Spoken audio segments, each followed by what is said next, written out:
Hi, I'm Bonnie for Video Wave, and on this Saturday night we're talking to Lætitia and Duncan from Stereolab. And we'll let you tell them where you're from, because you guys are from a variety of different countries. So you can give us the history of where you got together and how you found each other.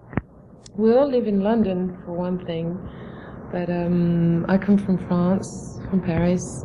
And Mary, the girl who sings with me, comes from Australia. And the rest of us are pretty much London. Oh no, Andy the drummer's from the north of England, but the other three in the band are London born and bred, more or less. This is a very multinational band, probably more so than most. Do you think that this has anything to do with your songwriting? Does it help it? Does it accentuate your songwriting? I don't view it in that way. We're just friends, and London happens to be a very metropolitan city. So you meet, and you get on with people, no matter where they come from, So everyone brings their own color or whatever shape to the band. It's nice to have songs sung in French occasionally. I think that's an extra thing. But apart from that, I don't think it has much relevance, really. It's beautiful. There's not a lot of music coming out of France, or pop music that we know, over here in America. So I congratulate you on making those inroads for French music. Do you want to continue to record in French? Is this a plan? Sure. As long as I'll be French, I'll record in French as well as in English. Yeah. You're not on a mission, though, are you? No, absolutely not. Absolutely not. A relocation to Paris, perhaps? Who knows? Paris, Texas. It's actually, all right. It's actually kind of an interesting selling point. Your first single, and we're going to look at the video, is Jenny on Violin. Am I saying that right? So that's the first all right. single. And so I'd like to ask about what the song's about, and then, if you want to tell me about the making of the video as well.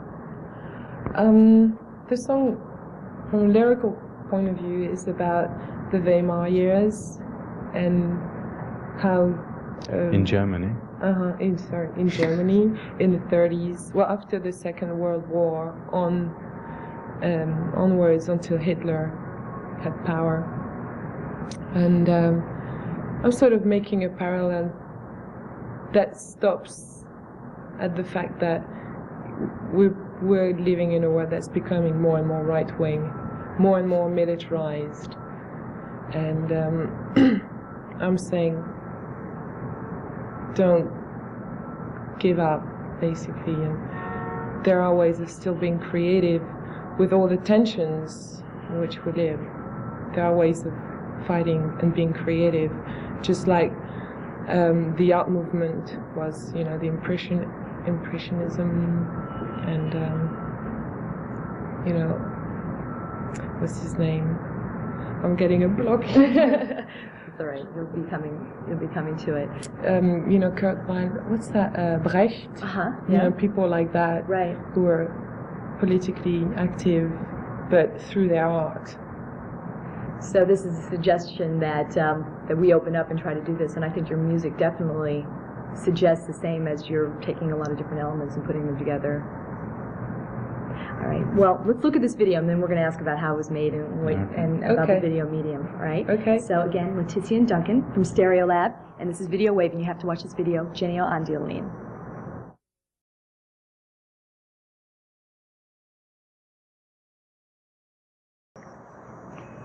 Back with Video Wave, Duncan and Lætitia. You just saw a video called Jenny on Violin, and I always like to know about making the video, what kind of day you had, where you were. So tell me all the gory details, what you ate, what was going on with this video shoot. What do we eat? I had a chicken pasty with carrots, boiled carrots and beans, and strawberries for dessert. Strawberries, there was certainly. It was a really good day, actually. We all had a great day. It was pretty smooth, and with one exception, Catherine, the keyboard player, was holding a flare, and it kind of went off in her hand, and she had to be rushed to hospital. Truly? Yeah. Mm-hmm. Because I saw that scene in there. Thank goodness that at least she made the cut. Well, she didn't get burned. That was Mary, actually, that you saw. I think I thought they should have put Catherine's burning hand on there, but they didn't. It was edited out for some reason. But apart from that, yeah, it was interesting. Where was it shot? Where's this green meadow? It's on a It's college. somewhere. It's Barnet. It's Yeah. North London. Enfield, It's I think. In a wonderful college. We sort of travelled about a mile through this little road with trees and fields, and you couldn't have thought you were just outside London.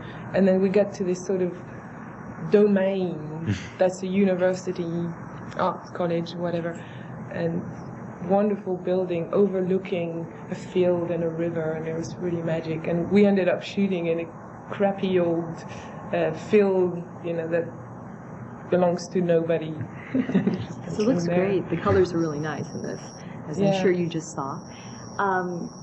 Who's the director, and did you have any part in the scripting, the writing of this video? The director is Michael Clifford. He's not a video director. He does films. That's what he wants to do, and documentaries. So that's part of the reason why we chose him, because we didn't want like a regular video sort of stuck on the music. We wanted something that worked a bit more together with the music.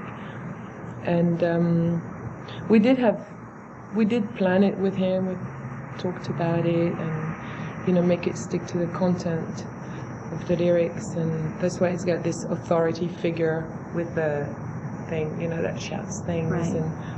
And also the knife. The knife, the sort of murderous authority. They go to war, they kill people, a lot of people, and then they celebrate. They go hooray, Right. So. Well, once upon a time I was a film student, but there are German expressionistic tendencies to that Man with the Knife too. And do you see that as a tie-in, or am I reaching too far? No, you're spot on. That's exactly it. How do you see? Caligari was the catchword. Yeah, exactly. Thank you. That's what I was looking for. I was thinking of calamari. It's lunchtime, right around now. It's not Saturday night. Very it's good, lunchtime. I like Exactly. The song on the CD, which is excellent, by the way, and everyone should go find it, is 18 minutes long. Now, were you in any way insulted that you had to cut it down to a shorter length for video? We couldn't afford to do an 18-minute video. It was nothing to do with artistic questions at all. No, well, on the album there's 18 minutes of that song, but it's kind of in 3 parts, and it's not really an 18-minute song per se. So we didn't really feel we cut it down just to have a single or just to have a video. It was also an occasion to do a better mix. I redid a bit of vocals, and I was happier with it. So why not? It was a good occasion. Yeah, that's great. By the way, it doesn't feel like 18 minutes when you're listening to it on the CD. I just wanted to make that point. I just wanted to make that point abundantly clear. How do you feel about videos, making videos? Is that an important part of Stereolab? No, I think we're a bit awkward about videos, actually. I think we have ideas, but I don't think we really know very much about the medium, how to realise those ideas. I think we're a bit lost in it. So I think the recording studio is a much more important environment for you. And talk to us about the recording process. Are you together when it's all happening?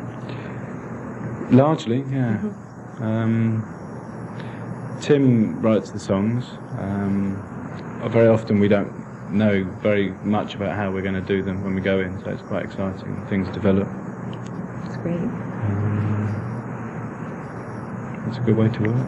It's very interesting that you use the old logo from Elektra Records, and I was just wondering where that's coming from right there. Yeah, it's coming from this building way down. You had to dig it up. It was buried. The archives of 75 Rockefeller Plaza, and you guys went and found it. Why? Oh, it just looks really nice. So since we had the opportunity of asking if we could use it, we went for it. It's really interesting to look at. I think that Elektra should pay attention. They like the old logo better than the new logo. It's great. Well, you've been touring. How is the live show? What's going on with your live shows here in America? Well, we've done about 5 weeks. 1 more week to go. And it's been pretty good on the whole, I think. Have you ever played over here before? very briefly last year, just for 4 gigs on the East Coast. Well, congratulations, because you're in the hinterlands and going to Texas and all over the place, right? So winning new fans through your live show, which I'm also hearing great things about. Do you like performing it live? Because again, we're talking definitely is a record that is very rich on the CD, and I was wondering what it's like reproducing that for live. Well, we don't go for a CD sound live, because it's much rawer, much straighter, and it is enjoyable. Great. It works, especially when you have really good audiences like we've had throughout the tour. Apart from maybe 1 or 2 exceptions, people have been really wonderful. Just feel the feedback. The international language is music, as you guys all come together. That's great for us. Well, we're going to let you go because I know a lot of other people want to talk to you, but thanks for taking a minute to say hi to Video Wave. And good luck. Thank you. Come back, and I just want to tell all our viewers, Video Wave's endorsement of this record and seeing these guys live, definitely. We wish you best of luck. Okay? Thank you. Thanks a lot. Stay tuned.